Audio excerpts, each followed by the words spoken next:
A memorandum of intent, signed on Thursday and published by the Ukrainian government, states that the countries intend to establish an investment fund for the reconstruction of Ukraine as part of an economic partnership agreement. The aim is to finalize the deal by 26 April, the memo says. The document provides no details on natural resources, but previous leaks have suggested the deal has been extended beyond minerals to control of Ukraine's energy infrastructure, as well as its oil and gas. The US has so far resisted providing Kyiv with security guarantees to support any future ceasefire. The memo said the American people desire to invest alongside the Ukrainian people in a free, sovereign and secure Ukraine, and the US and Ukraine desire a lasting peace in Ukraine and a durable partnership between their two peoples and governments. Donald Trump's public shouting match with Ukrainian President Volodymyr Zelensky at the White House in February had temporarily blown negotiations on a deal. Of course, we are happy to announce the signing, with our American partners,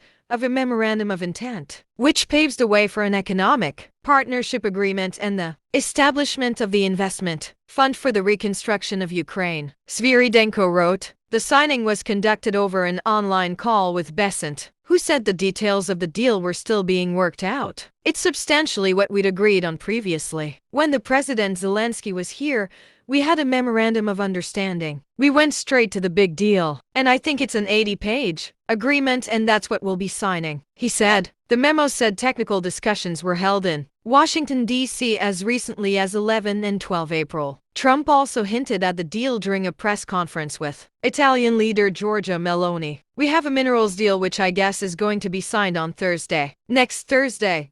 Soon.